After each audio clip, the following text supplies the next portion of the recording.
Welcome to the Road is Dead podcast, episode number 79. My name is Robert Curtis. I'm joined here in the PSIMET studio with Tim Strelecki, Leah Sanda, and halfway across the country, we have our good friend Mike Friedman. And this is going to be episode 79. A little bit off the cuff. We got a few topics to run down today, of course, as always. But a lot of it's just going to be off the cuff because in between last episode and this one, we all sent each other a billion links to a billion different articles, and all of them were like 400 years long to read them. So, and we all apparently suck at school. So, no, you all just need that app. You just need an app that lets you listen to the articles. So you can do the other shit, like fold your laundry and listen to the articles, so you understand what's going on, and then you don't have to. He's sit there assuming and read that we fold laundry. You know? I do. I do. Never mind. It stresses me out. It stresses me out. I got two piles over there. I'm stressed out. I got to fold it. I guess we fold, but we never put them away. They stay in the laundry basket folded. And then I'm always like, I have no shirts. I don't know what's going on. And Julie makes it a habit to put all of my clothes go beneath hers when she folds. When I fold them, I keep going, hey, we need to put my clothes on top because I'll actually take mine off and put them on my dresser. It's not like I put them away. But I'll put them on my dresser so then I can find them. But she always puts her clothes on top because it's just like, I don't know, mine are obviously dirty and horrible. So I don't want to put them on top of her dainty clothes. So as a result, there's always a laundry basket there, and maybe there's clothes in there, but I got to yank all of hers out and maybe put them on her dresser. It's a pain in the ass. I don't have clothes. You just can't mix the piles, Rob. If you keep looking at this, I may be wearing the same thing in every episode. I apologize. I don't even really pay attention. But along those lines, in completely different, I wanted to point out that it apparently looks like Tim is going to start doing gravel racing. I am? Yeah. What do you mean? Because you've got the mustache going. Oh, yeah. No, it's like I told you earlier. I just feel like a better human being when I have a mustache. That I don't get. Why does that make you a better human being? It just gives me a little bit of confidence. Something I've been running for, on and off here for probably the last 6 or 7 years, and I just feel better when I have it. What's wrong with that? Well, because it is a prerequisite to being a gravel racer, well, right? Granted, we just watched a little bit of that first episode, and I did see a lot of mustaches, and I was like, oh, he's kind of got a point. Yeah. I think it's prerequisite. If you're going to do gravel racing, you have to have a mustache. If you don't, then, and who did? I've got to look that up. They all have mustaches. That's their thing. Oh, yeah. No. Huh. Now, I don't know if that's necessarily a commentary on gravel as a sport or if it's just a commentary on the youth of today. I don't classify with either. I'm not into the gravel thing. I like to ride off-road, and I'm not by any means the youth of today. Well, we've already covered that I'm curmudgeonly enough that I'm definitely not going to be the youth of today, and I'm not an athlete in any way, shape, or form. So not really sure why I'm on this podcast, but oh, that's right. I own the place. For the record, I like the mustache. Oh, thank you. Thank you. I didn't say it looked bad. No. For the record, my wife hates it. But really? She lets me have it. Yeah. Wow. She lets me have it. Why does she hate it? Tickles? Hey, no, I don't know. I never really asked her. I just kind of shrug it off. I'm just like, whatever. We need to take callers, Rob, because then we could call her in and ask her directly. Why do you want me? I'll call her right now. I don't know how I can feed it in. Otherwise, I'll put her right here with my cell phone. Well, it's. Well, do you want me to try? No, we will get the answer and we will report it back at some point. Yeah. Next episode we'll report it back. Yeah. But no, it's interesting though. To your point, my wife, I had a goatee. It was in the 90s. I had a goatee all through college, and when it came time to graduate and interview for jobs, I shaved my goatee because I was like, I have to. This is seen like something that kids wear, and I need to be taken seriously. So I'm going to shave my goatee for interviews. And a lot of people thought that was stupid to do. The second I shaved it, Julie looked at me and went, "Oh, I don't like it. I don't like how your face looks." And that's literally what she said. And I knew what she meant, but it was like she just now I keep kidding. I'm like, hey, I might grow a beard, mustache, handlebar or something, maybe even a goatee back. And she's like, oh, no, absolutely not. No, you look disgusting. You would look good with a giant handlebar mustache, Rob. I think you should go for it.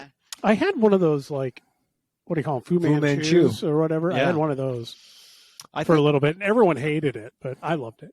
exactly my Yeah. point. Exactly my point. No, I kind of always had a vibe with the actor Sam Elliott. Yeah. Totally. So I kind of like that's my. So you're working on your voice to get the whole, well, you know. No, I'm it's far too deep. I'm extremely partial to facial hair on men. So, but that's personal opinion. As opposed to facial hair on women? It's out there. I mean, and maybe because my father I can't hate, has but, you know. has always had a beard and everything. So I just, obviously all girls have daddy issues. Maybe, I don't know. I'm over here fixing my screen. I can't even respond to that. You can't just throw that out there. Oh boy, yeah. Well, no comment.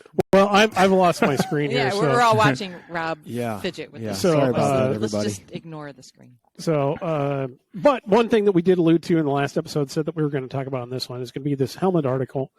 I didn't read the whole article. It was case in point, it was one of the long ones that I knew I had to go and read. And last week I was like, I got a whole week to read it. I should be able to. I still haven't fired it up because while we all know it's something important to think about and talk about, and it is an interesting topic, I don't want to spend that much time in my life reading articles about wearing helmets. Yeah, because you believe in them. Yeah, I think that may be it. But to lay out the general premise, and anyone who read it can, correct me here, but the general premise and idea is the fact that we've been pushing this wear a helmet at all times agenda since the late 80s, I want to say. And with the idea that it improves your safety.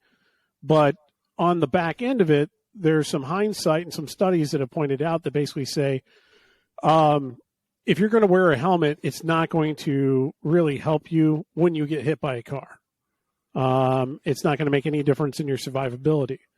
The one thing that it does do is it helps with single alone accidents, basically when you fall down, go boom when you're on the bike. And contrary to what you would think, if you're riding dressed up as a roadie, wearing a helmet, cars are not going to give you as much space. And you actually run a higher risk of getting hit by a car if you're technically wearing a helmet. I think it's more that if you look the part, if you look like a roadie, I think that was the one test that he did where he dressed up as the spandex clad roadie versus wearing a wig and look like a woman on a bike and wearing a helmet or not wearing a helmet. The conclusion was he was given the most space when he was wearing a vest. What did he say? That said police yes. Video camera. Well, obviously, when he was dressed as a woman with a wig, and that actually he said he got more space from cars, and he got the least amount of space when he was dressed in like a roadie kit. Mm-hmm. I don't know how scientific this is. This was just this guy's experiment. That was part of what he talked about in the article. And the rest of it was just, I don't think anybody is saying that wearing a helmet makes you less likely to get injured in a crash. In fact, if just the opposite, it's just that we very harshly judge people for riding a bicycle. Like, how dare you ride a bicycle? Where is your helmet? It's like, you know what? Maybe we need to rethink that judgment.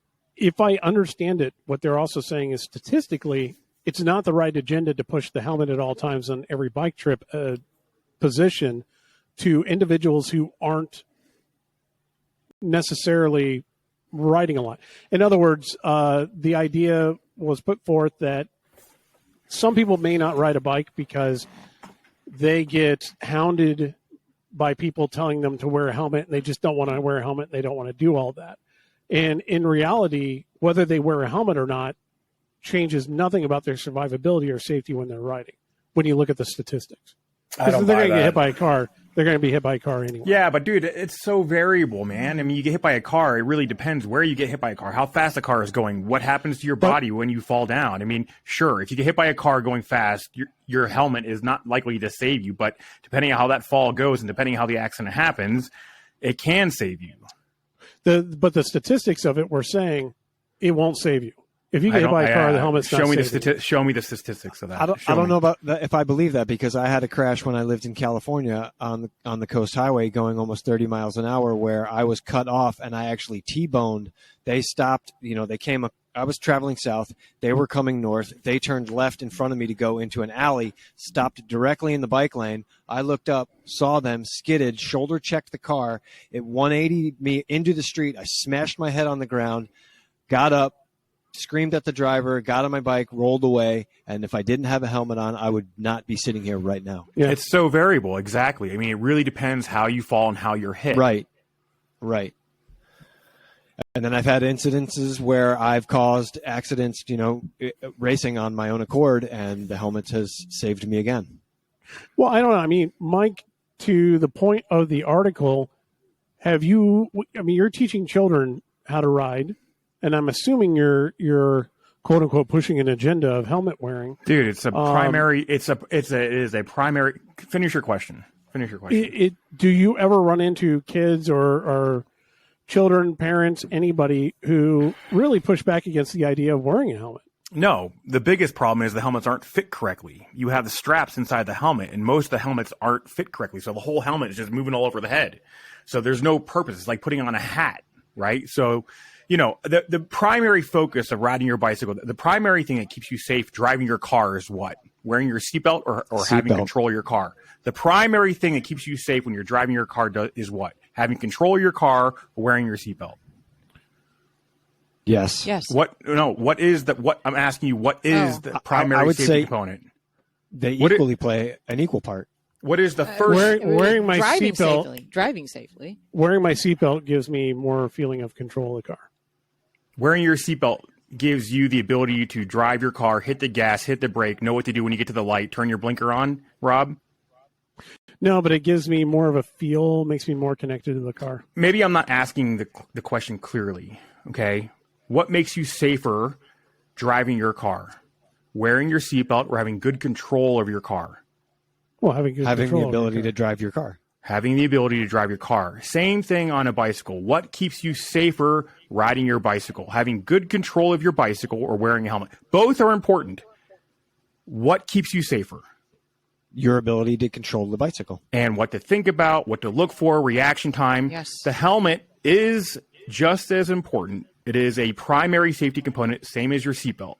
Having good control of your bicycle is what keeps you safe riding your bicycle. Having good control of your car is what keeps you safe driving your car. Right? You can drive your car all day long without wearing a seatbelt and come home at the end of the day. If you get into an accident and you don't have your seatbelt on, the likelihood of you getting hurt is much higher. Same thing riding a bicycle. If you get into an accident and you don't have your helmet on, the likelihood of you getting hurt is much higher. And it's all based on whiplash. Your body, think of it like a giant string. This is just a muscle. You cannot control this muscle when you're being thrown onto the ground. In fact, I have a photo. Ugh, sorry, my whole computer just moved. We don't have a screen right now. You have no. Okay, well. And right for here. those of you listening to the audio version, I apologize. All right, well, that's me, and I'm about to smash my head into the ground, and I'm about to go into this is a picture. I actually put together a video of whiplash for you all, but since there's no screen here and I can't share you anything, the whiplash is what's really the biggest component, and it's all about energy. Why does your car crinkle when you crash? It's to dissipate the energy upon impact, right? Absorb the energy of the impact. Same thing with a helmet. Absorb the energy of the impact, right? Your brain's going to move no matter what. It doesn't prevent you from getting a concussion. Your brain's going to move. The space between your brain and the skull is minimal. It's not very far. So it's just about dissipating the amount of impact and preventing skull fracture. So yes, I do. I push helmets. I push helmet safety a lot.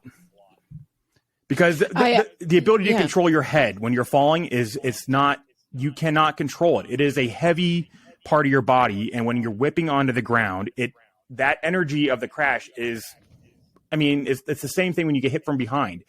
that energy of being whipped is what really causes the damage. And that helmet is only there to protect you from skull fracture and from a more serious injury.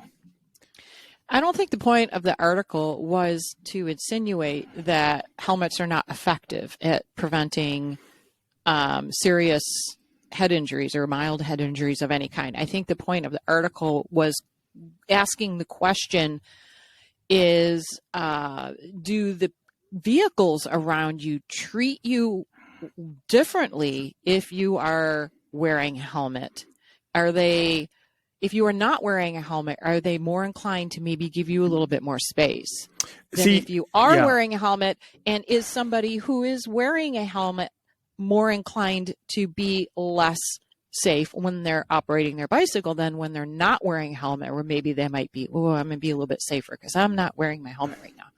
And I don't think that was really touched on. I guess that was the question and kind of the point I got. That was one of the points. The other point was it a barrier to entry for someone thinking that riding a bicycle was dangerous? And driving is dangerous. Riding a bicycle can be dangerous. I mean, if you fall just sitting on your bicycle, it's sometimes a harder fall than actually falling when you're moving. I mean, people are going roller skating or rollerblading or ice skating or skiing. There's a level of danger in any of that, right? I mean, like, let's face it. Like, it's not something to be scared of. I don't look at it as a barrier. I think people's lack of control is a much larger component of whether they're safe on a bicycle or not. Can I go ride a bicycle without a helmet? Yeah. Do I feel naked without my helmet? Yeah. Hell yeah, I do.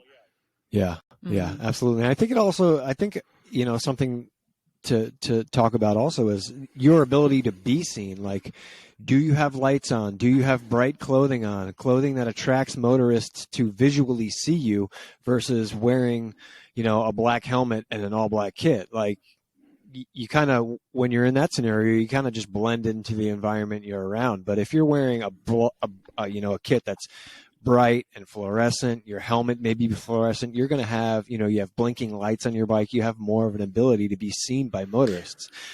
I pointed that out once, and I was yelled at for basically victim blaming the cyclist. What's that? For being more visible? Because in essence, by pointing out that some kit is not very visible, aka Rafa stuff and all the muted earth tone, big swath kind of stuff that started to come into flavor. There was a study I put up at one point in time that said, hey, these are the colors that drivers, in order that they can see them. Yeah. And I was like, see, just goes to show all that Rafa kit may not be a great idea. I got jumped 6 ways from Sunday. Like, don't tell me what I can and cannot wear. And now, no, it's imperative on the driver to pay attention and not hit us. It's like, well, yeah, of course. But, I don't know, maybe wear something that's more visible. But this is exactly, the idea and the argument was that this is exactly in line with coming up to somebody who, horrible example, but maybe suffered some physical assault and then asking, well, what were they wearing after the fact? The fact is it's physical assault, and that's the crime. That's the problem, and you need to fix that. I get that. Yeah. I understand that. But at the same time, all of us feel the need to put on something that makes us a little bit more safe. If I know by wearing this, I'm going to be seen more and maybe not get hit by a car, versus wearing this, I'm going to be seen more and not get hit by a car, I personally am going to choose the thing that's going to make me seen more and not get hit by a car. Absolutely. But then again, I don't go out riding in fluoro yellow with reflective crap all over. I just don't. Well, let me ask a question.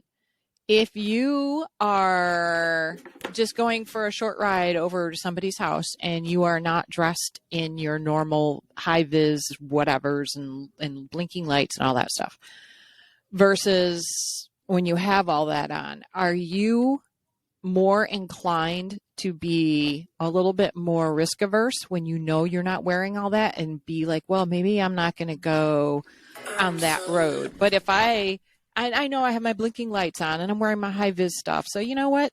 I'm gonna ride down that busier road because I have all my safety gear on. Are we inclined to maybe take a little bit more risks when we feel like we have our safety stuff? First point, I don't have friends, so I got nowhere to ride to. Secondly, if I do have friends, they don't live close enough for me to just jump over without putting on full cycling gear because it's going to be a 40-mile ride. But I'll put it this way. I many years ago, I went on a group ride. I showed up to the group ride. I did not have my helmet. I did not feel the need to go home and grab my helmet. This is many years ago. I jumped on the group ride. I did the group ride just as fast as I ever would with everybody else and did the whole thing without the helmet. It was freeing. It felt great. I loved it. And let's face facts, I rode many rides back in the day without a helmet. I remember coming back and stating, riding without a helmet, there's a place and time for riding without a helmet. That was my general feeling when I got back. I kind of also made the comparison that it's also kind of like doing it without any protection. You know, there's a place and time for that. But I was not more risk of, I didn't change my behavior on that group ride. I didn't ride more safely, so to speak, but it was a group ride. In your scenario where it's just going on a trip, and if I had all the blinkies on, yeah, I might take a more, traveled thoroughfare. But to be honest with you, I'm the kind of rider that always picks the less traveled thoroughfare. Always. Right. I hate it. You've seen me. Yeah. We've been on rides and I'm like, exactly. We've been on rides and I'm like, I don't want to go down that way. And you guys are all, not you guys, but people I'm with, you've done it on occasion, will be like, it's not that bad. Let's just go down. It's like 4 blocks. Let's just do it real quick, get out of the way. And I'm like, you know what? I'll take the 2 miles around. I'm fine doing that. I would rather do that. But you're under the assumption that the average person who's riding their bike might know that infrastructure or know that way around. And a lot of people may not, right? Especially they don't. No, I'm just saying, to Leah's point, the question that she posed to me, if I'm wearing less safety gear, am I less liable to choose the riskier option? Right. And in general, I'm just going to choose the less riskier option in general, I think. Yeah. I tend to agree, unless you have the ability to go the speed limit, right? And you can put it at the speed limit or close to it, or take more of the lane, depending on how you ride. Yeah. I am curious what that study, where that study was done, where that, how they were determining, how close and how far away people were passing, right? What communities that was being done in. We need more. New York City, I think. It was New York City? It was New York City? I think so. Okay, so New York City. So we need more data to say that that's a conclusive thing. New York City is one city, and people are aggressive. They're also known. They see bike commuters in the city a lot, right? I would think.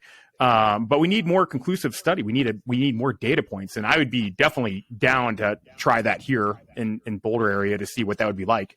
And then you need to try other cities like Pittsburgh or Chicago or wherever. We need some sort of protocol that we could go and test that on, because I do find that interesting.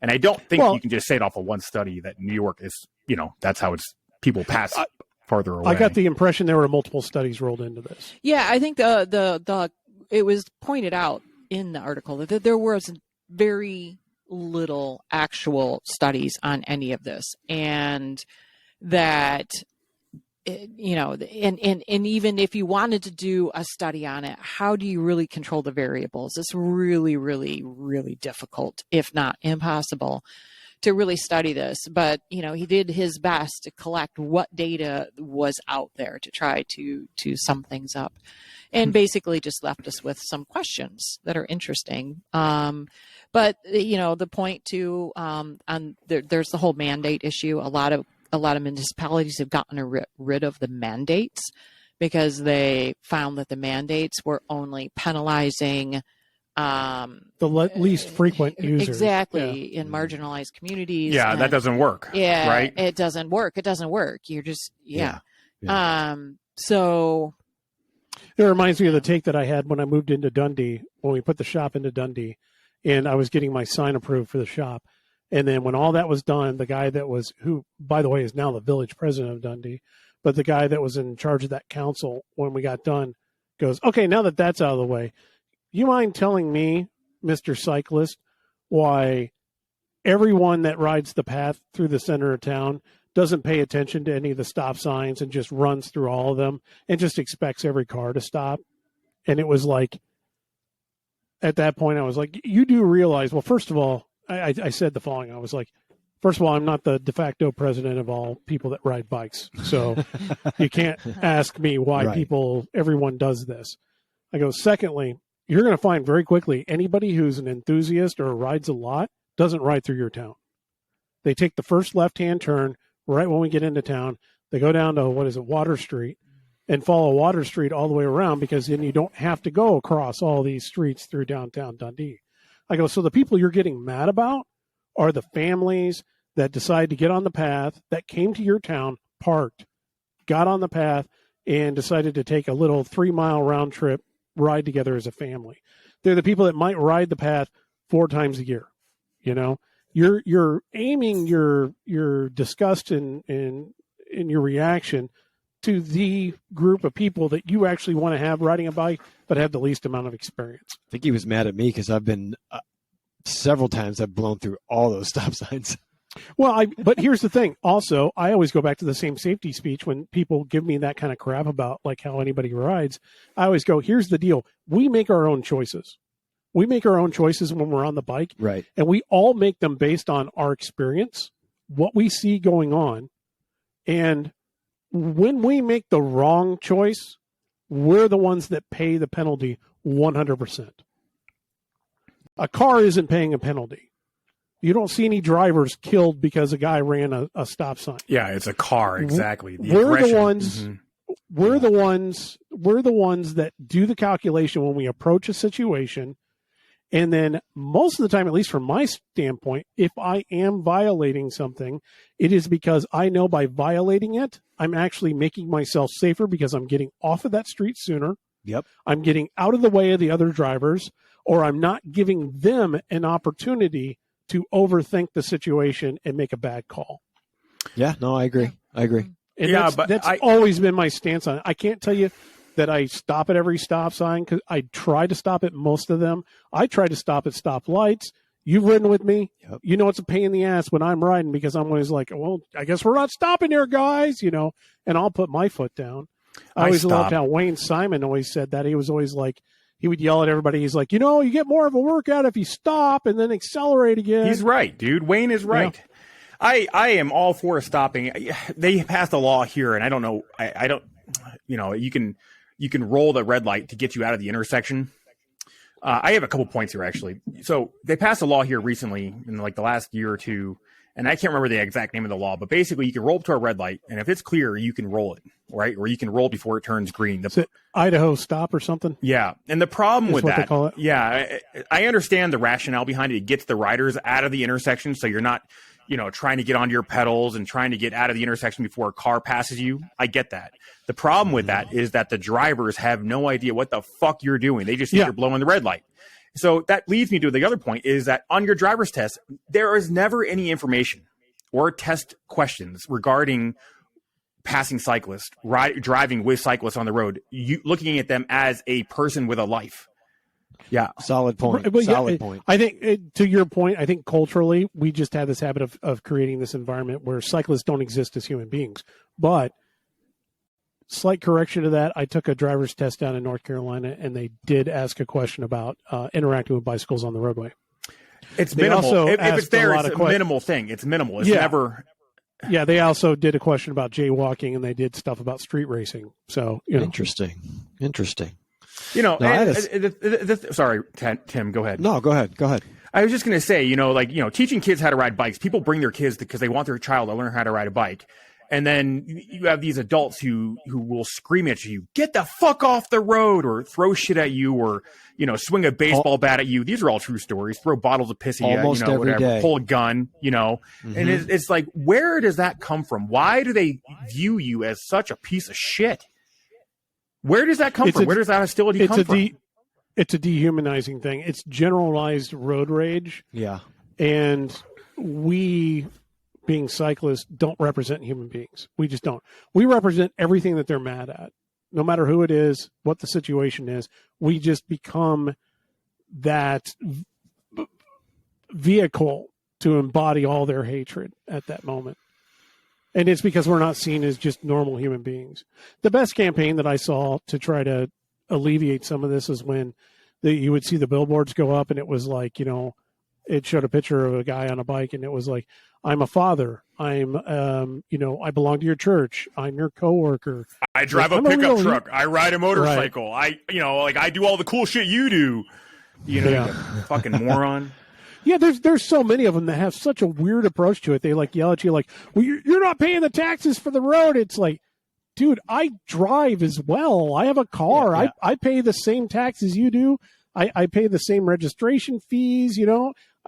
I pay for gas. That's where all the money for the road and my property taxes. So don't tell me I don't pay for the taxes for the roads. And you have an accelerator. You have a gas pedal. It literally slow down, make the pass, hit the gas. You know, like it does not. There's your tagline: slow down, make the pass, hit the gas. You know, it doesn't take any effort to do that. It doesn't take any time out of your day to do that. I get the frustration when you're trying to pass a giant group and you have the giant group taken all the way to the yellow line, or if it's 55 guys in double file pace line, it takes more time to pass.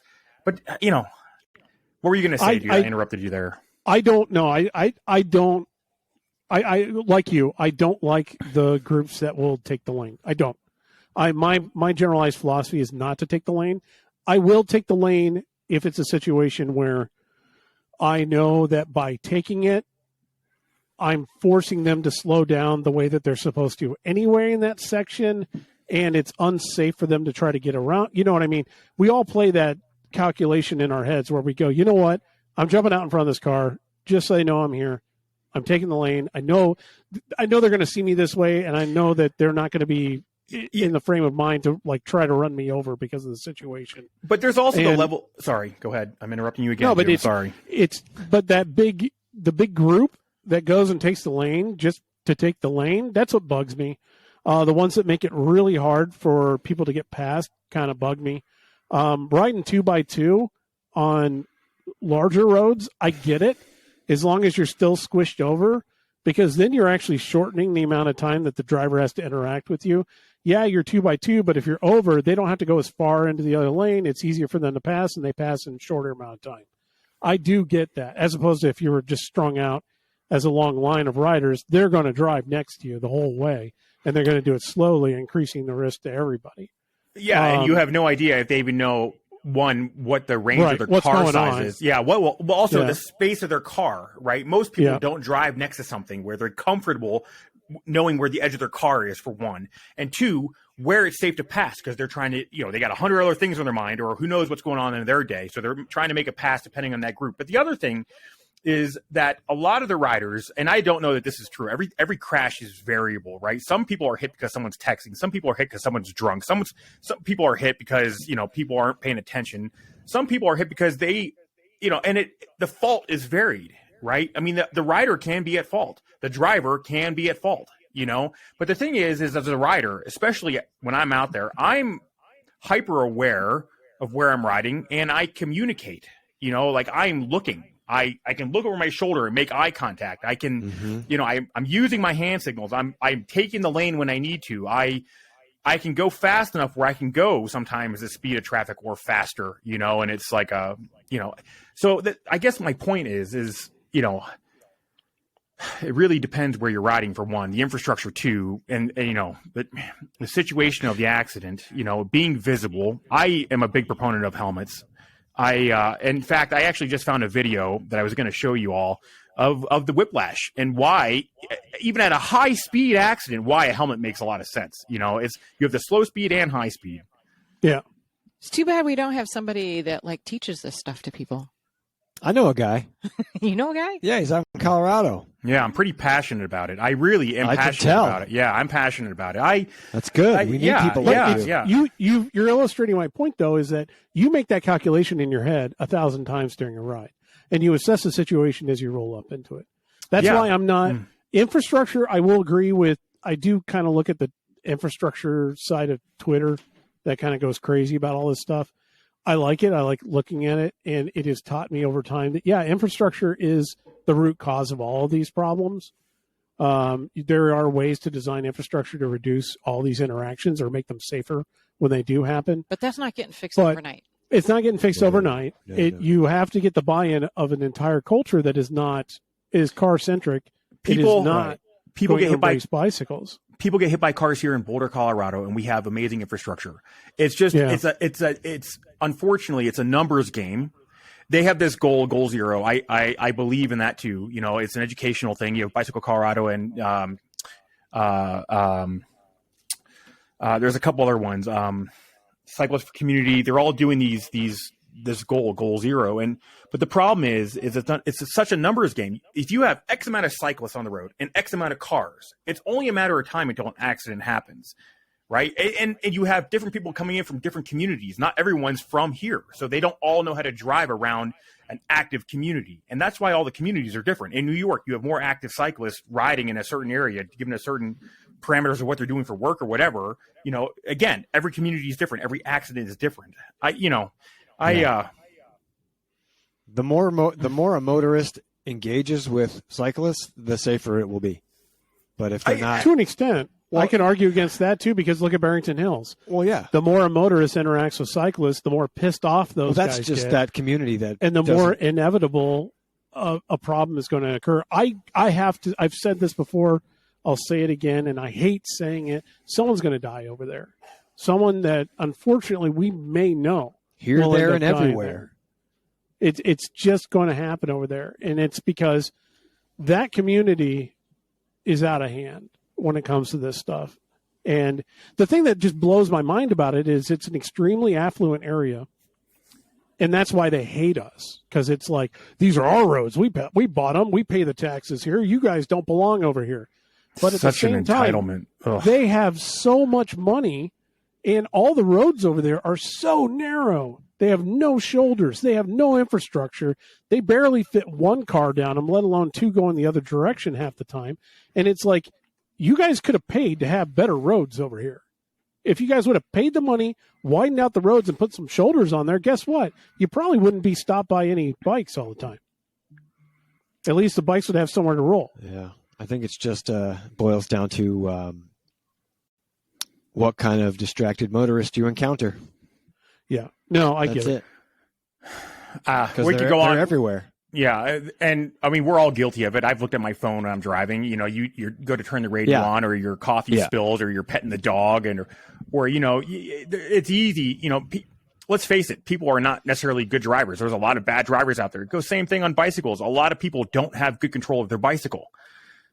It's true. Even those that ride all the time. That's a great segue into the gravel side of this.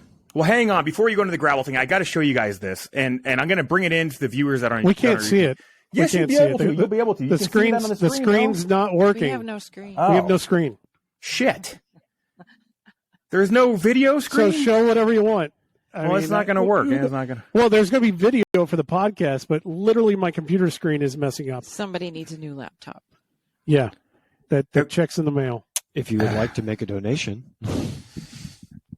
Yeah, it's a great video showing whiplash, and why a helmet is important. I mean, these guys are going 30 miles an hour, and the whiplash is it's so prevalent, and I love it because I slowed it down, and it's going. Well, if you have that as a separate video, tell you what, send it over to me, and I will upload it on the YouTube channel as a separate video. So if you're listening to this, watching it, go to our YouTube channel, subscribe. You can look for the video there and see it. Yeah, makes sense. Let's segue into the gravel thing. Let's go. Well, no. So from there, though, we go to USA Cycling. USA Cycling wanted to point something out. USA Cycling changed fees this year. A lot of them were they weren't a big deal. It was 6 of one, half dozen the other on everything. But the major change that was noticed and pointed out is they went from charging juniors $0 to have a license to charging them $40 for an annual license. So it went from 0 to 40 in 1 year. It's going to make a lot of parents unhappy. Now, I understand the arguments on it. Like, okay, I was in a meeting where this was called a question. Like, okay, so what do we do about this? And the response was basically, well, racing is expensive, and we've been shouldering those costs, and it's time that we have more people shouldering those costs. But it completely ignored, it showed the disconnect to me between the organization and the basic people that we have to interact with on a daily basis, which is going to be parents going, it was $0 last year. It is $40 this year. What's the difference? Now, you may look at it and say, well, if you got a kid that's going to race bikes, what's $40? Throw the $40 out there. I have 2 kids. I now have to pay $80 for more licenses. One for a kid that doesn't want to race 90% of the time, and the other one, a kid that doesn't want to race at all and is 10 years old and can barely get on a bike and do any of it. You don't think that I'm thinking twice about I actually got him a license last year because I was like, it's free. Who cares? Just get him a license. Save the $40. And then when we came up to races, I was like, it's $20 to enter him, $15 to enter him, and he's already got a license anyway, so who cares? Now, if I want him to do one race, it's an extra $15 for a day of license. Yeah. So now I'm looking at $35-$40 to enter him for a race that he doesn't want to do. I know this doesn't make sense to rational people, but for somebody like me, it was a big shock. But I didn't think much of it until other people pointed it out. It was like, okay, yeah, so that's the way it is. Moving on. I don't know that this is going to be a very popular answer, but I am not against charging juniors for that license. Most people who get something for free don't totally value it. One. Number two, I could see a scholarship fund being very valuable for depending on those in need that don't want to or can't afford, or a sibling discount. Because if you take 20,000 juniors times 40, you get $800,000. You almost get $1 million, right?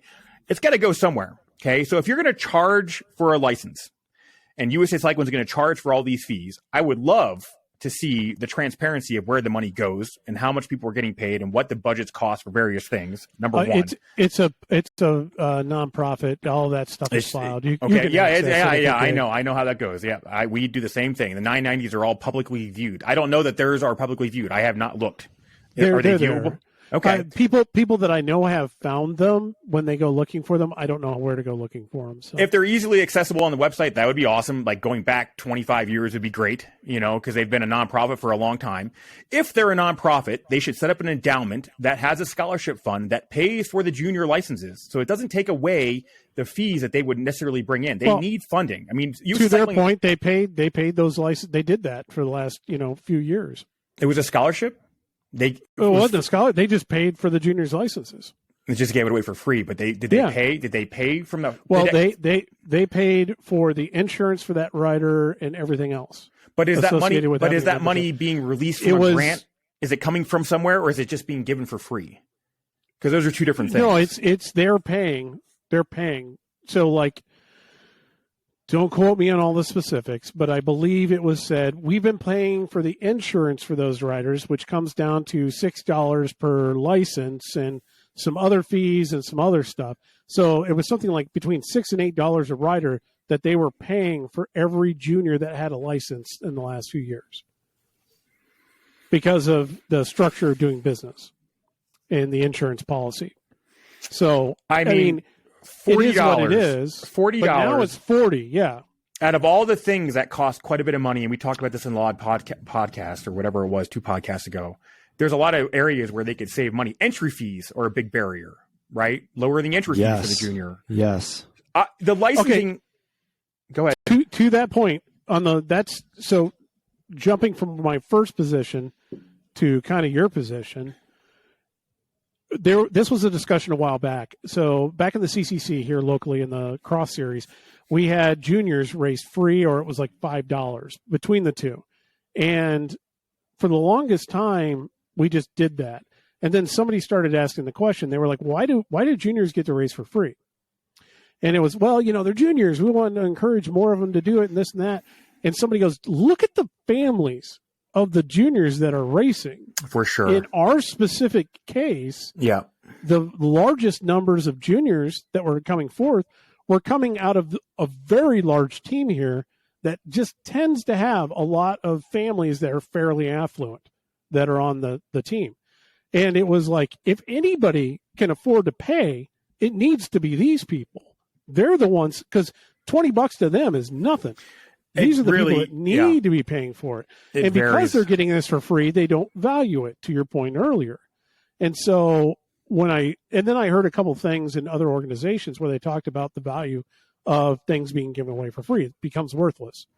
And not for everybody, but for a lot of people, it is, we give scholarships away for our programs. And many times some people don't show up because it was free. It was just, it's easy to walk away from.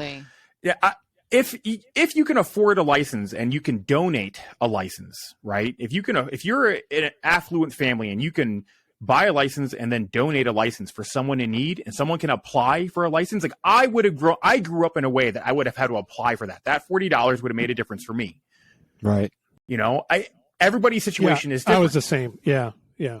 So I do like the idea of having free licenses. The audience is not all the same. You have to meet the demand. And some people like myself, and maybe you too, Rob, would have really valued that free license.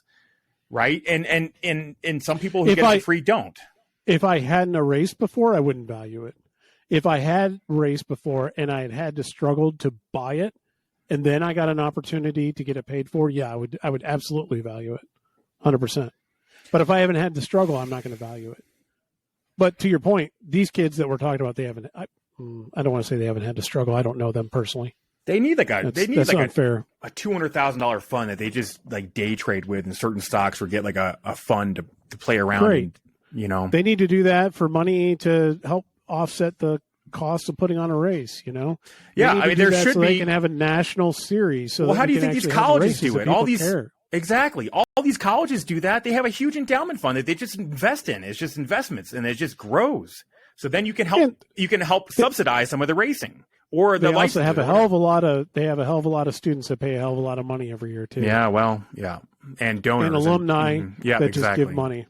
So how do we do that in cycling? There's a lot of people in cycling that have money. How do you get people to invest into like this endowment fund that helps subsidize racing, so it's not such a cost burden, helps provide licenses for people in need? Like how do we get people to do that? It shouldn't be that hard. Yeah, but it always seems to be. What I always find happening is that in situations like this, if there's really a need, there's promoters themselves will be like, hey, you know what? I'm going to give juniors free entry, or I'm going to do something for the juniors. Kenny, every year, always does all the work he does at the track for the juniors. Mm-hmm. I mean, that was by far the Andrew went last year and he raced it, walked away with, I don't know about stacks of cash, but he walked away with some cash. And he walked away with all sorts of prizes and everything else. Most fun night he's ever had racing his bike. Now, as much as I want to be, the payouts don't really determine who shows up and this and that. That I still believe. But when you grab kids and you give them an opportunity, even though they're never going to win anything, some of them, and you give them an opportunity to walk away with a prize, it makes a difference. It really does make a difference for those kids. Yeah. Well, it's not going to make a difference to me as a masters racer. You know, what do I care? You know, give me a pair of socks that don't fit. But it's also the reward. You know, I mean, does everybody get the same? Is it like a participation medal, or do you? No, he had different prize amounts depending on where you finished. Yeah, because I'm not a big fan of participation medals. Like I value losing. So you hate gravel. Is that what gravel's doing? It's the ultimate participation trophy. Do you get it? Well, yeah, but okay. There is a difference between completing a arduous course, you know, and racing. If everyone's racing and getting a participation medal, you know, like I don't really know where you're going with that, but no, I'm not going anywhere. Speaking of, that's the happiest I've seen you all day long. Can you do the dance again? Oh, he's doing it. All right. Speaking of which, that leads us into gravel racing. Lifetime series last year went on, did what it did, whatever. We've got our own, we've talked about the Lifetime Grand Prix and kind of what we like about it and don't like about it, but whatever. That whole series, they tried to stream the races. And the first one they did, and Sea Otter, and it was total shit, I guess. Streaming it. Yeah, you got to learn. Coverage cut in. Yeah, they did the best they could with what they had. And they quickly realized that it's really hard to stream races in those locales and have connectivity and all that. The technical issues of actually streaming a race like that, combined with the fact that watching people race gravel for 3-4 hours, whatever it is akin to watching paint dry. 10 hours. Yeah, it's ridiculous. And I think they quickly realized you can't make that interesting. So what they did is they did have high quality film or video that was taken throughout the whole series, and they put together this, I guess I'll call it a documentary / reality series. They're calling it a reality series in this, and they put it out on their channel on YouTube, and it's 6-7 shows, something like that, half an hour a piece, roughly. and it's they call it a reality drama type series on the Lifetime Grand Prix. We took a minute. We watched the first episode before we came up to here. It was written about this week by Molly Herford in bicycling. She did a piece in bicycling. Molly Herford, love her to death. I'll take a minute and recognize her. She has a good podcast too. I've never listened to it, but I've heard great things. I'm going to take a minute to recognize her because I know that she would never take a minute to recognize me. That's called putting positivity out into the world. So come on, Molly, recognize Rob. Come on, Molly. That's not going to happen. Recognize Rob, Molly. No, I will say she does recognize like me when I walk up. If I walk up, she goes, "Oh, hi, Rob." So that's how she recognizes me. I hate that fucking guy. That's what everybody says as soon as I walk away. Let's admit it. I have not watched these yet. I'm looking at the number of views that they have, and I'm going to spend some time and just let these play through when we're done with this podcast and watch these. I got to say, the first one, I was pleasantly surprised. I really wanted to shit on it in half a second and turn it off. I kind of did a little bit, but it's worth watching. It's entertaining if you like cycling. Okay. I think it's aptly said that they've turned it into a reality series. It's not, I don't want to say it's as trashy as a typical reality series, but it's definitely over traumatized. In the first 5 minutes, there were like 12 references to how much roadies suck, which is a bit off-putting. I'm going to have to make a fucking comeback here. Start racing some gravel. Well, that's the thing. You are a amazing. retired pro that hasn't raced competitively in years, so you're perfect for gravel. I think you'd probably win this series. There's a lot of events in your neck of the woods, Mike. Hit me up, Lifetime. Hit me up. Let's make a journey out of this. You have to apply. I need more Instagram followers, and I got to care about posting again. That is number one. That's the thing. No, but you have a foundation, so you might be in. We talked about this before, how we're kind of upset that they didn't really take athletes. And I found it interesting. I made some notes when we were watching it, but one of the first things that the organizer of the series said is we have gone all over the world and chosen all the best athletes to participate in this. Well, that's not true. It's markedly false. Absolutely not true. But if they did that, once you start there, you're going downhill. Well, if they did that, their field would be huge. So they have to be selective. I'm sure they had to be selective. They had to figure out a way to be somewhat selective. We talked about this before. I don't even know how much of a policy it is that you have to have an Instagram following to do it, but that's what I've heard. It's assessed. Yeah, it's assessed. Your social media presence. Yeah, we talked about this before. It is lame. That's lame. That's a lame policy. I thought it was interesting. I did not realize the series was made up of 3 mountain bike races and 3 gravel races. I knew that there were mountain bike races were put in there. But is it, though? They need to do road races then. If you're going to throw a mountain bike in there, let's do a road race too. And then a cross is you're going to have to do cross too. It's discipline. It's like the Xterra of riding bikes. You might as well throw some BMX in there too. Right, Tim? They wanted to be. I'm in there. Let's do it. They wanted to sit there and be like, "This is, we're blending the best of both worlds. We're giving mountain biking and gravel." The thing is, though, it's like they're not doing that by doing that. To my point, the mountain bike races that are part of the series were, except for one, was pretty much well contended. Everyone said they aren't really mountain bike races. They were very easy mountain bike races. They weren't very technical. Yeah. So you're not even really doing that. And I think they're not even really doing that because they know as well as anybody that somebody that spent their entire life on the road and is now racing gravel cannot develop the technical skills quickly to go in and race those difficult mountain bike races. Okay, fine. You had the Sea Otter mountain bike race, which is your truest kind of cross-country style mountain bike race. Then you had Leadville. Leadville was the other mountain bike race, and that's at 10,000 feet of elevation. That's an endurance race. That's ludicrous. Yeah, to try to race at that level at that altitude. It's and very. And then you had Chicagoland 40 is now one, which is basically, it's from what I know, it's not technical. It's just very fast. Unbound's there too, right? Which is at sea level. Unbound was the gravel one. Yeah. The other gravel one was I don't know the other two. I don't know. Crusher and the Big Tusher Sugar or and something Big like Sugar. that. Big Sugar was the last one. That was down in Arkansas. So high altitude to low altitude. Yeah.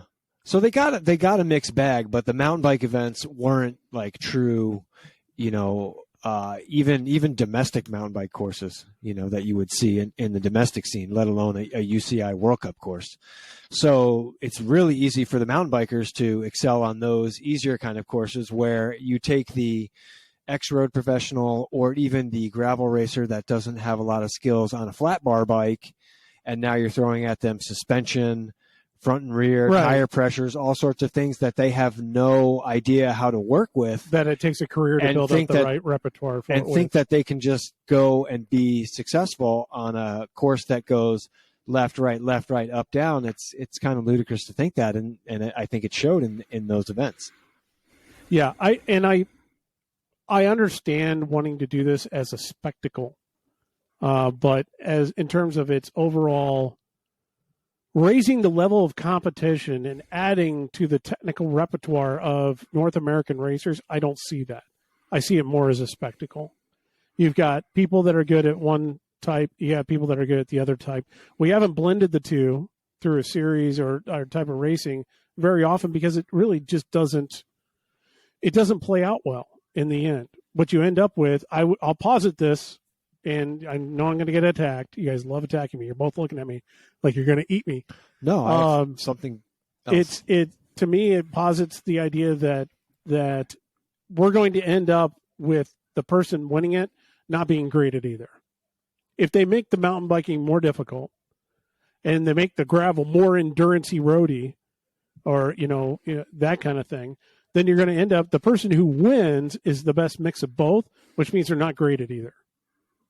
It's stupid. If you want gravel, make it a gravel series.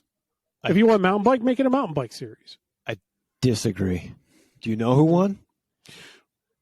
Where is he now? I'm asking you if you know who won. Yeah, because you told me earlier. Right. Yeah. But where is he now? I told you, after you crawled out from under the rock, I told you. Yeah. Right. So the guy that won is a badass mountain biker. Okay. And kills it on the gravel and got selected for the United States. So he's now doing road stuff. I'm not saying he's doing road, but because once everyone realizes how well they're doing, it's like you need to be doing a good thing. If you're looking at a person to be good at this discipline, and this discipline, out of all the riders encompassed in that series, he's the most complete. The most complete. Keegan? Talking about Keegan? Yes. And then you have Russell 100%. Finsterwald. Yeah. When I fuck myself up. I don't disagree. When I fucked myself up riding dirt bikes, I was riding with those guys. Those guys were on the same trip, and we were talking about, what it was like to race, in the gravel series as mountain bikers. And they said that, it is sometimes laughable. I'm not quoting them exactly, but they alluded to the fact that, their bike handling skills were far and superior to the road riders that were coming in from the Pro Tour. And it was many, many times they'd be in situations where they're just floating, and then just riding away because they have the skills to do so. Right. Exactly. And then you take the road riders who have the engines, they have the massive engine, but don't necessarily have the technical skills because road racing is not as technical as riding off road. But in enough time, you can learn that stuff, Absolutely. I agree.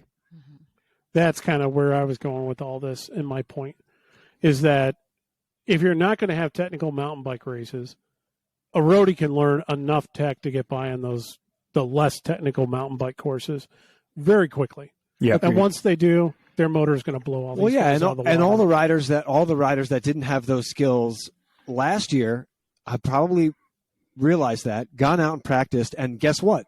I think those two other events that aren't so technical, I don't know what the calendar looks like this year, but guess what? They have a shot at redemption now. Yeah. They're better bike handlers now, and they can go and correct their mistakes from last year and be more competitive in the events that don't suit their skill set necessarily. It was interesting because I did listen to an interview at some point last year, and I don't remember. It was on a podcast, probably Grodio or something like that. And it was interesting because that was at the time they were discussing that you could drop one of the races. And listening to those riders that were in the series discuss which race they were thinking of dropping. That's right. Basically, they were going through and just picking the one that they had the least in common with. So it was like, I'm going to drop Leadville because I don't want to do that. Yeah, you're right. I did hear something about that, and some people chose to sit Unbound out because of its length and how tough it is. Yeah. And if you do that and you do well and you you essentially dig that physiological hole for yourself. How are you going to recover for that for the next races? So people chose, I'm gonna draw back from this one, even though it's the most hyped one on the calendar, so I can be better at the later events. So which is smart. To my point, all of these things together, it's like you're becoming a Xterra, third discipline in my mind, some oddity or a spectacle where you start to blend these skills together, and the better rider in the end is going to be somebody with a good mesh of all these skills. Great. To what ends? It's a spectacle, and it's promoting Lifetime. Lifetime is the serial sponsor of this. They're the ones that are organizing each race. And before, in the middle of this, Leah brought up a good point. She said, did have a good point. I wanted to hear it, yeah. Do these events make money? And what happens when Lifetime goes away and decides, because I think your idea with that was that they don't make money? Well, I was questioning that. I mean, for a company like Lifetime, this could seriously be in their marketing and advertising budget. If they went away and there was suddenly like, hey, who wants to pick up these races and do them? Would somebody that looked at it from a business perspective look at it and, is this something that a professional race promoter would look at and say, oh yeah, this is going to make enough money to justify doing it? I don't know. Maybe it does. I'm not saying that it doesn't, but it was just a question that I had. It's because they're charging $200 a race. They're charging a lot. They've got a lot of people doing it, but they have a huge prize purse, and they've got a hell of a lot of expenses. Yeah. At the end of the day, I would venture a guess, and this is 100% a guess. No, they're not making money. And would a regular promoter come in and look at that and do it the same way? I don't see any way in hell that they could. I really don't. I think that they could run versions of it, not have as big a prize purse, not have as much production associated with it, and probably make it work. And their fees go up, as well too. But that is that's interesting. my take. That's interesting, Leah. Like, how do they open it up to the common public to get into the gravel? You have this whole documentary series on YouTube now. How do you get people, the average person, to come in and participate? Maybe not. You don't have a gravel bike, but maybe you have a mountain bike. And you have the Grand Fondo version of this. How do you get more people to take access and take it up? You have to enter the lottery and hope to God you get picked. Yeah. How do you grow it? How do you grow it? You don't. Yeah, well, I would say you don't, but look at all the, huge marathon kind of events where everybody's got a lottery to get into it. I mean, those things exist and work when you have something that everyone wants to do. So as long as you make sure that everyone wants to do it, they'll be just fine. Yeah, and it's the lure of being able to share the same course or be near or be, able to start close to. But they're starting them different now. They are starting them different now, but initially, to be able to be around the quote unquote professionals of it. I mean, certainly all the various marketing engines out there, certainly I think do a great job of building a lot of hype around gravel everything, gravel racing, gravel components. Now we have gravel grips for handlebars. Yeah, we got gravel grips and gravel sunglasses. Gravel sunglasses.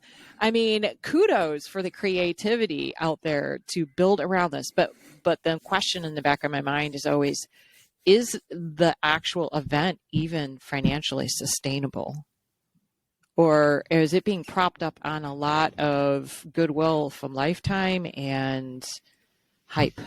A tax benefit. We all know. Yeah, I mean, it's right. It's a write-off. We need a loss. Part of their advertising budget. I don't think Lifetime's gonna, is struggling to put this event on.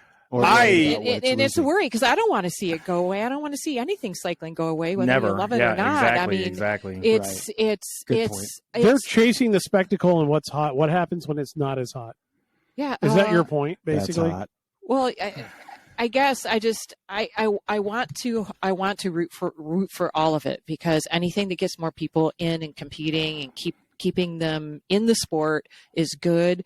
And if it does start to, if the gum starts to lose its flavor, maybe there'll be another cool thing that'll come down the pipeway, or maybe people will come back to racing on the velodrome or something. Who knows? I mean, everything goes in cycles. I mean, why don't they have I mean- tandem gravel bikes? I would race tandem gravel bikes. That's the next big thing. Oh, there's people that race tandem gravel.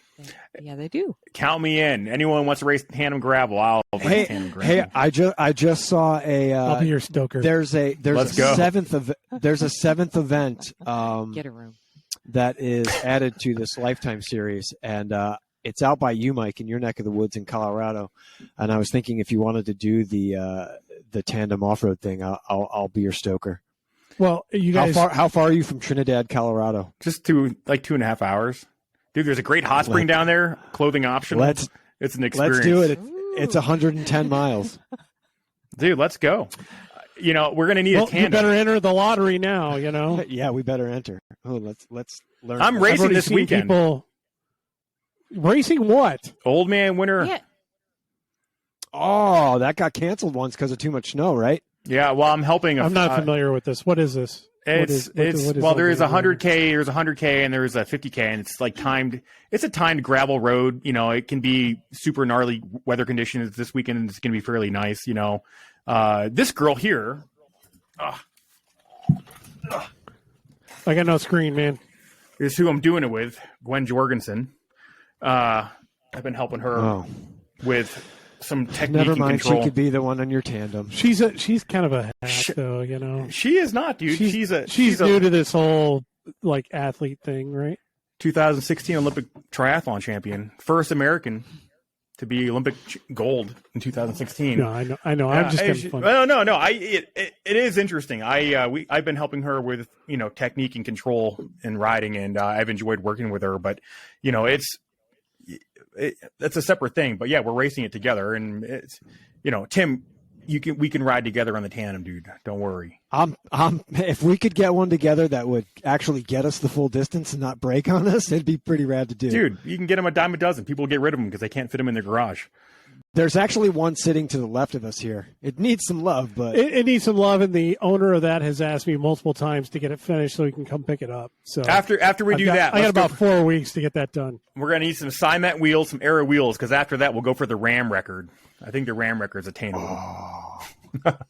Yeah, I mean, why don't we watch RAM the way that we watch Lifetime Grand Prix? Exactly. I'll be But honest.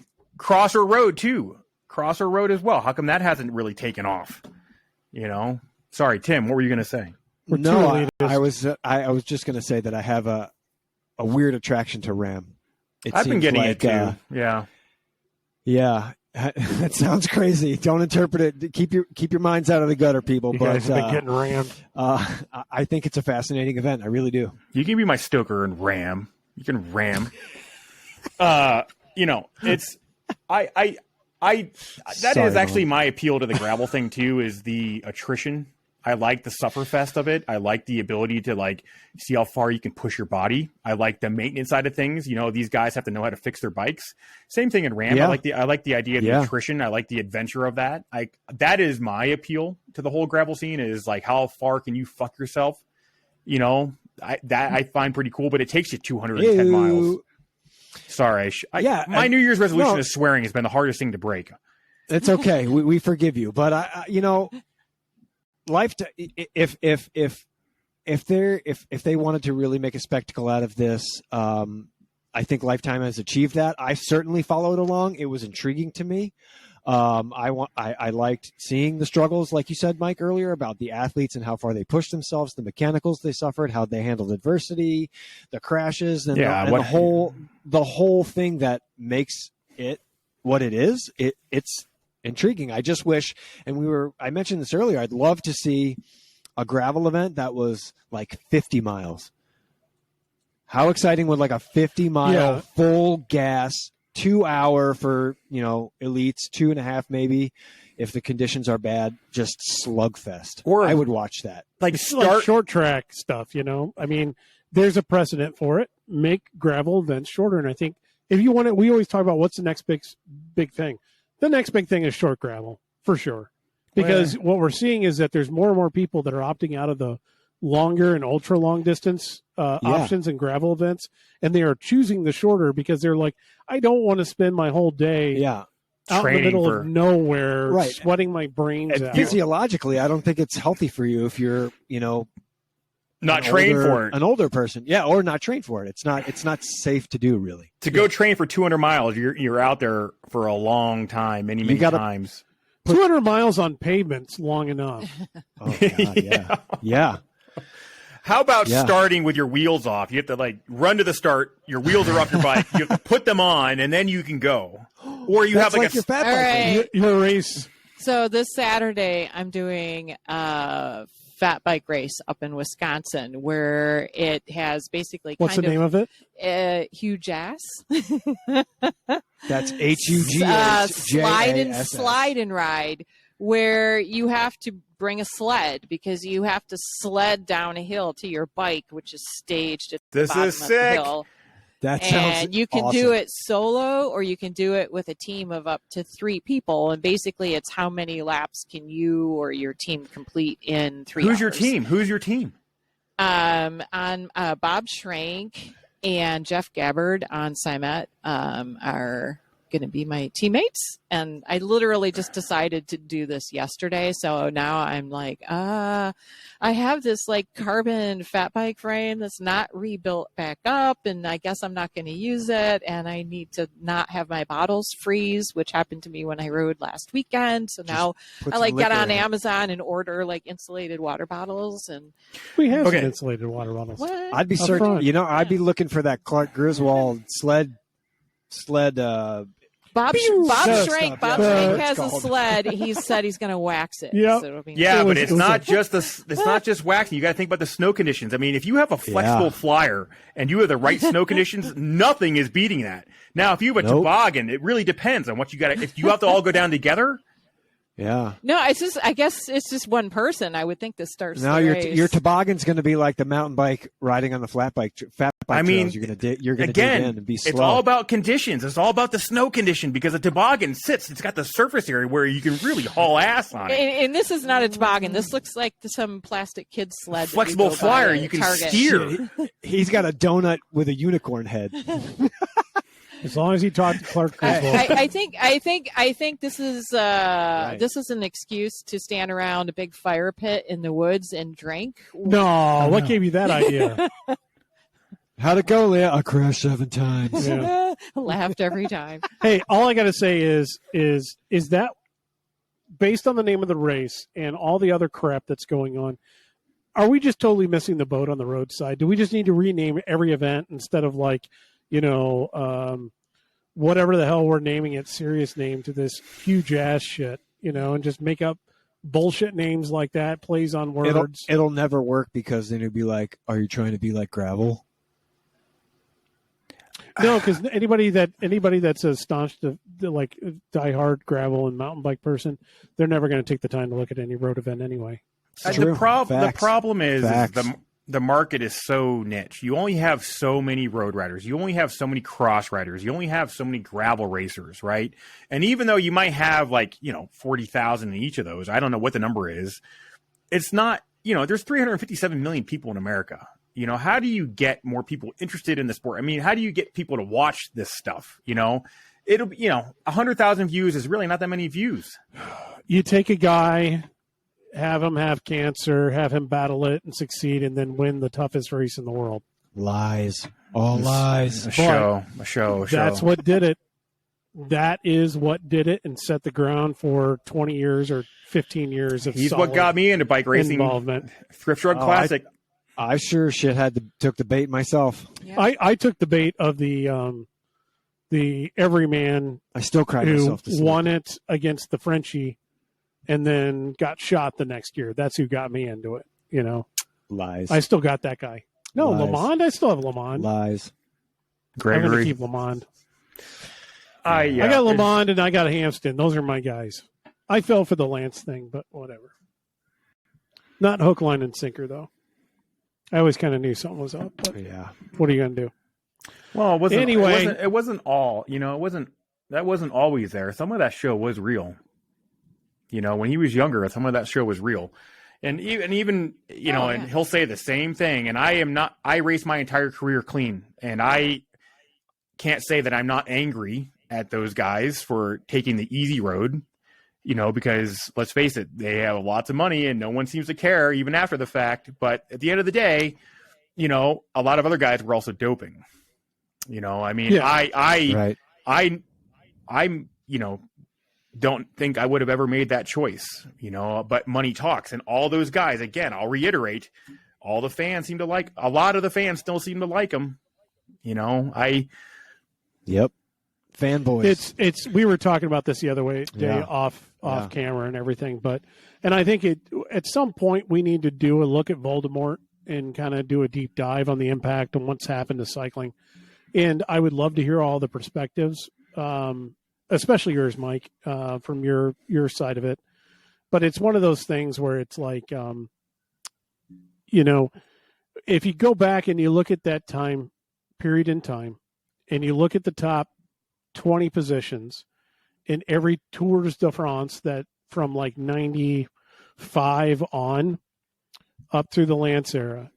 And then if you list those names and then you can change them from black to red for any person that was ever throughout their entire career, ever suspected, named, or linked to any doctor that was known to be doing bad stuff or any doping problem or issue or anything else, what you do, and somebody did that on bike forums many years ago, what you find is that there isn't a single person on that list that was clean, so to speak. Mm-hmm. Every single one of them had some sort of interaction. So that always played to what he would say all the time when he would be like, yeah, but everybody was doing it and I was still the best of everybody was there. Okay, cool, great. That's not actually true though, because if you were the best, you could just have the best protocol.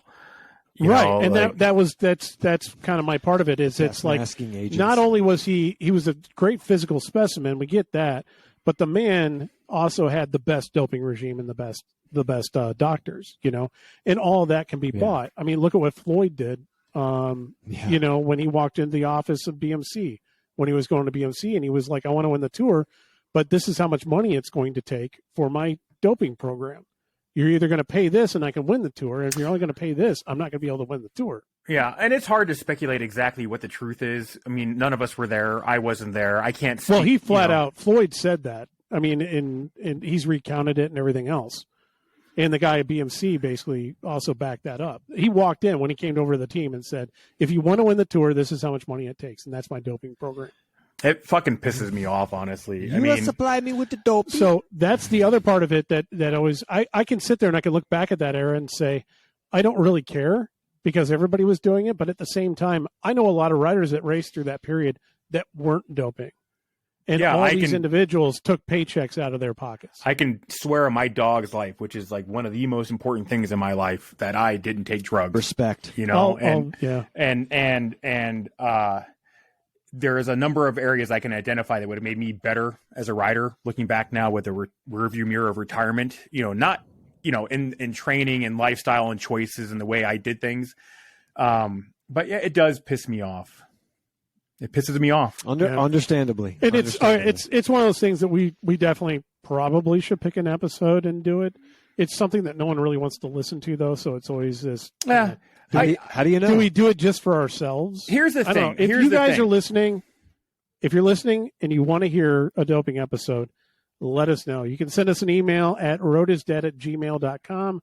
Leave a comment on the video. Send us some email, whatever. We are getting feedback from people. I do appreciate it. I share it with the whole group whenever I get one that's easy to share. We'll be turning some of this into shorts on YouTube as well, too. So we'll get out there. I don't know how long we've been recording here for, talking, but we're just over an hour.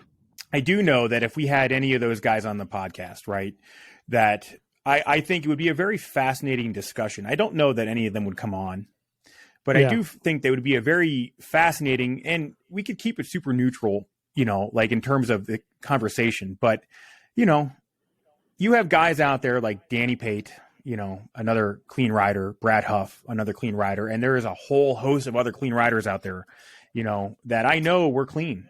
And I am very proud of that time period of my life and proud of the team that I rode for. And, I grew up next to people like living across town from, relatively famous amateur doper, that it would have been very easy for me to get involved in that. But it's a fucking choice not to do it.